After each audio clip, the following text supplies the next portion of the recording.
આપકી અદાલતમાં cricket star Harbhajan સિંહ પર આરોપ છે કે તેઓ નવા વિવાદ ઉભા કરે છે. આ તો આપણે વાત કરી ક્રિકેટના મેદાનની, ક્રિકેટર્સની, પણ હવે અનિલ કુંબલેએ એક ફોટો જાહેર કર્યો છે ટ્વિટર પર, જેમાં તમે બધા લોકો યંગ દેખાઈ રહ્યા છો, ઘણા યંગ છો. એમાં સચિન તેંડુલકર છે, સર હું રાહુલ અત્યારે યંગ દ્રવિડ દેખાઈ છે. નથી રહ્યો. આ જુઓ, ઓહ હું પડવા લાગ્યો. દેખો અત્યારે પણ એમાં યંગ છું તમે સર. બાળક દેખાઈ રહ્યા છો. હા, દિલથી તો હજી પણ બાળક જ છું સર. તો પાર્થિવ પટેલે એના પર કંઈક કોમેન્ટ કરી તો તમે લખી દીધું, પાર્થિવ તું ઉંદર જેવો દેખાય છે.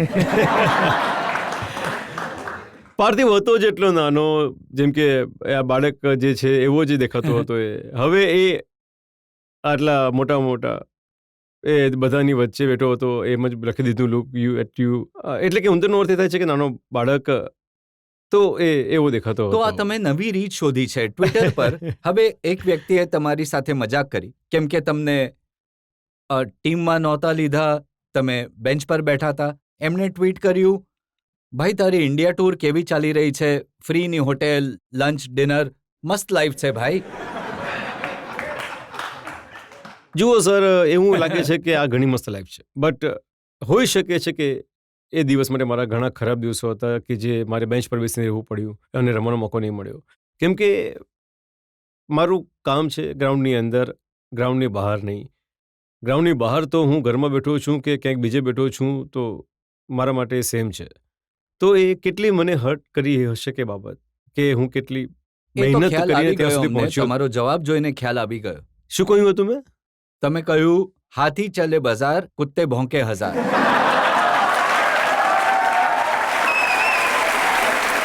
અને હજી છે, તમે કહ્યું, હાથી ચલે બાजार, कुत्ते भौंके हजार और तुम उनमें से एक हो.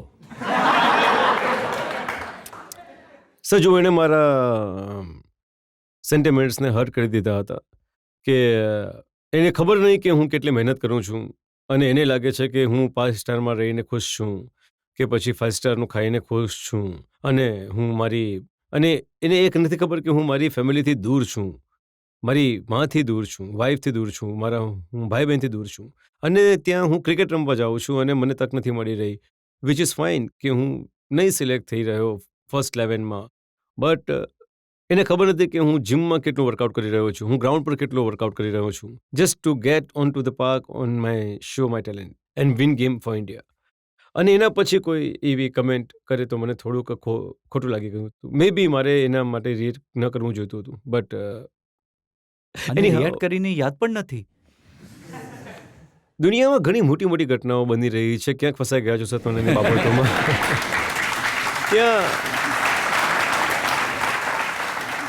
ત્યાં ઇંગ્લેન્ડમાં ભાગલા થઈ રહ્યા છે અને તમે નાની બાબતોને લઈને તમે શું કરી રહ્યા છો? હવે જુઓ, મોટી વાત તમને જણાવું છું. આ તમે સારું કામ કર્યું. લગ્નમાં એકનું ગોળી વાગીને મોત થઈ ગયું, લગ્નમાં જે ગોળીઓ ચલાવે છે એમાં. જી. અને દુઃખભરી ઘટના હતી. તમે એના પર ટ્વીટ કર્યું, પણ આના માટે તમે પંજાબી સિંગર્સને રિસ્પોન્સિબલ બનાવી દીધું. ઘણા એવા લગ્ન હોય છે ઇન્ડિયામાં કે જ્યાં ગોળીઓ ચલાવવામાં આવે છે, એ જુએ છે કે તંબુમાં કેટલા કાણા પડ્યા છે. તો મારા વિચારે તો સર આવું થવું ન જોઈએ. આ મારો એક પર્સનલ ઓપિનિયન છે. કેમ કે એ તમે ચલાવી રહ્યા છો, નાચી રહ્યા છો, કોઈનો હાથ લાગી જાય, તમને નાચી રહ્યા હો ત્યારે, તો એ ક્યાંક ચાલી ન શકે. આ એક દુઃખભરી ઘટના બની જ્યાં બાળકી એની નાની રડી રહી છે અને માને ગોળી વાગી ગઈ, માં બચી નહીં. તો મારું મન બિલકુલ એવું છે કે મને ઘણું ખરાબ લાગ્યું, કે એટલે આખો દિવસ મારો મૂડ ખરાબ રહ્યો. હું એ જ બાબતને લઈને વિચારતો રહ્યો કે આ કેવી રીતે બની ગયું, કેટલી ખુશીથી ગઈ હશે માં, દીકરી, અને આવી રીતે એમની સાથે ઘટના બની ગઈ. અને મેં સિંગર સાથે એવું નહીં કર્યું કે એને જ દોષિત ઠેરવ્યું, બટ ક્યાંક ને ક્યાંક સર એની દેન જરૂર છે કે તમે જ્યારે એગ્રેસિવ ગીતો જ્યારે બનાવો છો, કે ગીતોમાં જે તમે સાંભળો છો, જે તમને લાગે છે કે હા હું આવી રીતે કરીશ તો મારું ઘણું મોટું નામ થશે, એવું કરીશ તો મારું મોટું નામ થશે, તો હવે હું ગોળી ચલાવીશ. હું જોઉં છું કે એક ગીત છે, ਜਿੱਥੇ ਹੁੰਦੀ ਹੈ ਪਾਬੰਦੀ ਹਥਿਆਰ ਦੀ ਉੱਥੇ ਜੱਟ ਫਾਇਰ ਕਰਦਾ. મતલબ કે જ્યાં પાબંદી હોય છે હથિયારની, ત્યાં જાટ ફાયર કરે છે. તો ત્યાં જાટને દેખાડવામાંથી જાટ મોટો નથી થઈ જતો કે હું ફાયર કરી શકું. તો મારા વિચારથી સર જે આવા ગીતો જે છે એ ક્યાંક ને ક્યાંક આપણા બાળકો પર કે આવવાવાળી જનરેશન પર પ્રભાવ નાખે છે. તો મારું ફક્ત આ જ એમને મેસેજ હતો કે પ્લીઝ આવા ગીતો નહીં બનાવો.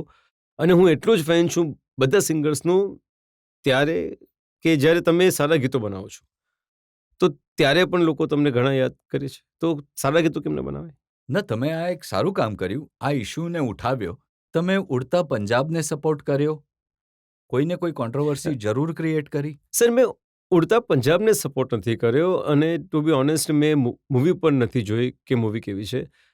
બટ મેં પંજાબને સપોર્ટ કર્યું અને હું નશા વિરુદ્ધ જરૂર કહ્યું છે, હું કે દરેક સમયે કહ્યું છે. અને નશો ફક્ત પંજાબમાં નથી થઈ રહ્યો, નશો ઇન્ડિયાની એવી ઘણી મોટી મોટી એવી પાર્ટીઓ છે જ્યાં આવો નશો થાય છે પણ બહાર નથી આવતી આ વસ્તુ. અને જો ફક્ત ને ફક્ત પંજાબનું નામ લઈને આપણે વાત કરીએ કે નશો ફક્ત પંજાબમાં થાય છે તો એ ઘણી ખોટી વાત છે. આનાથી પંજાબની બદનામી થાય છે. હું એક પંજાબી છું જ્યાં હું સમજુ છું કે as a human, as a Punjabi આ મારી રિસ્પોન્સિબિલિટી બને છે કે જો મારા સ્ટેટમાં કે મારા શહેરમાં, મારી ગલીમાં, મારા મહોલ્લામાં, મારા બાજુવાળા ઘરમાં જો નશો થઈ રહ્યો હોય તો એ ખોટું છે. એ મારો કોઈને કોઈ ભાઈ બહેન કે કાકા કે ફોઈ કે નહીં હોય તો એ એઝ એન હ્યુમન એ મારી ફરજ બને છે કે હું એને એ રોકું, જેનાથી એનું ભવિષ્ય અંધારામાં જતું ન રહે અને એ અચીવ નહીં કરી શકે જે એને અચીવ કરવાની તાકાત ભગવાને આપી છે. તો એને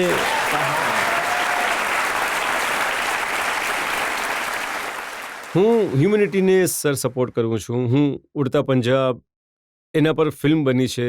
જો એમણે એવું કંઈક ખરેખર દેખાડ્યું છે કે પંજાબમાં જે ઘટના થઈ રહી છે જો સાચી જ થઈ રહી છે તો વાય નોટ દેખાડવી જોઈએ આવી વાતો. કેમ કે આ આપણે આપણા બાળકોને શીખવાડવાનું છે, આવતી એક જનરેશનને શીખવાડવાનું છે કે નશો તમને નહીં ખતમ કરે પણ તમારી આવતી આખી જનરેશનને ખતમ કરે છે. અને જો આ બાબત ભલે પંજાબમાં હોય, ગુજરાતમાં હોય, બિહારમાં હોય, ક્યાંય પણ હોય, ઇન્ડિયામાં નશો થવો જ નહીં જોઈએ. અને જો ઇન્ડિયામાં નશો નહીં થશે તો sir we will be super power. We will be the super power country in the બિલકુલ હોલ સાચું કહ્યું વર્લ્ડ. તમે. આપણો નવયુવાનોનો દેશ છે અને ડ્રગ્સ એ પરિવારને બરબાદ કરી દીધો છે અને તમે આના માટે આટલી સારી વાત કરી રહ્યા છો, કેમ્પેન કરશો, ઘણો આનો ફાયદો થશે. Final round. હા, તમે. સર, જેમ કે તમે પંજાબથી આવો છો અને ક્રિકેટની દુનિયામાં ભજીએ ઘણું એટલે કે મોટું નામ છે, તો કેમ કે પંજાબમાં 2017માં ઇલેક્શન છે તો શું તમે કોઈ પોલિટિક પાર્ટીને જોઈન કરવા માંગશો? નવું કરિયર કોઈ પોલિટિકલ પાર્ટી તમે જોઈન કરવા માંગશો? કેમ કે 2017માં પંજાબમાં ઇલેક્શન છે અને નેક્સ્ટ યર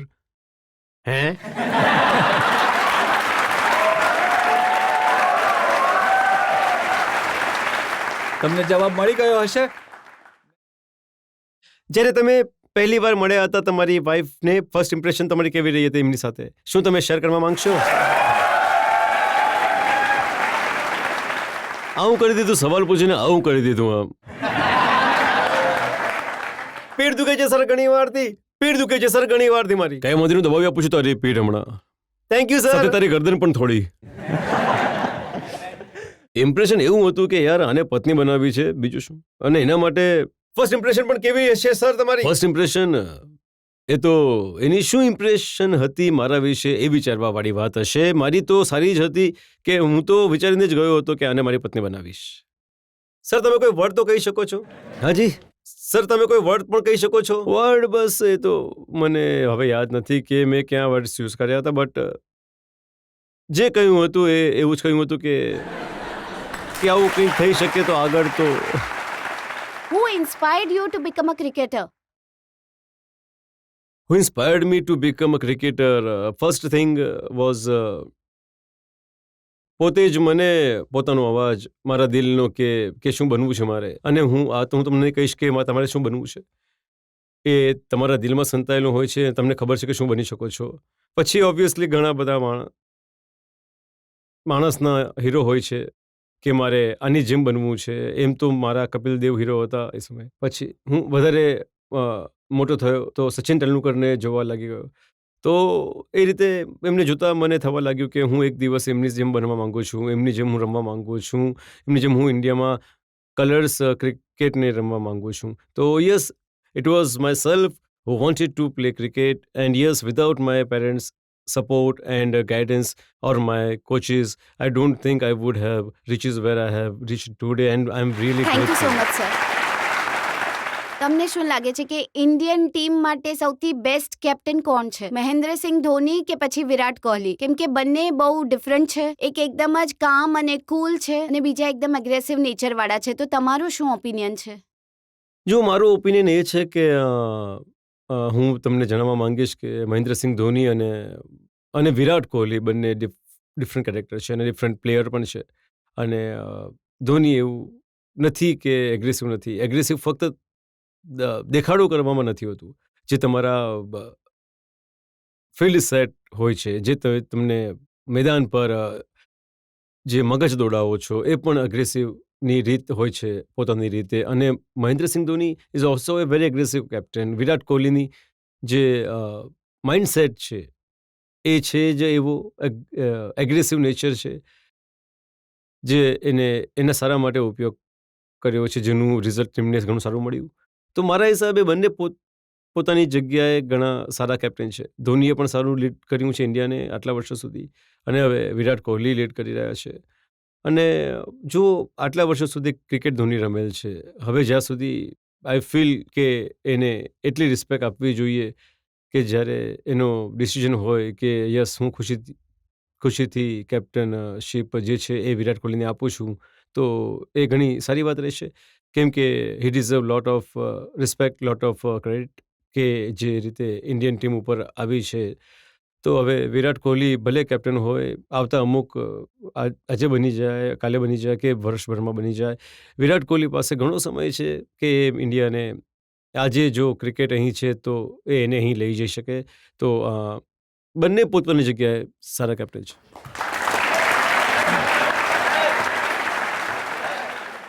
પાછી મારો સવાલ તમને એ છે કે તમે આટલા સારા પ્લેયર છો, તમારો પરફોર્મન્સ આટલું સારું રહ્યું છે ઇન્ડિયા ક્રિકેટ ટીમને માટે, તો તમને આ સમયના ઇન્ડિયન ક્રિકેટ ટીમના જે બોલર્સ છે, કયા પ્લેયરમાં તમને તમારી છબી દેખાય છે? કેવી રીતે હું કયો સમજાયું નહીં? પ્લેયર છે જે તમને લાગે છે કે તમારો ઉત્તરાધિકારી બની શકે છે? ક્યાંક મેં એવો ફ્રેઝ વાંચ્યો હતો કે જે કામ તમે કરી શકો છો, તમારાથી બેટર એને કોઈ નહીં કરી શકે. તો એ કામ હું જ કરી શકું છું, મારાથી બેટર કોઈ નહીં કરી શકે.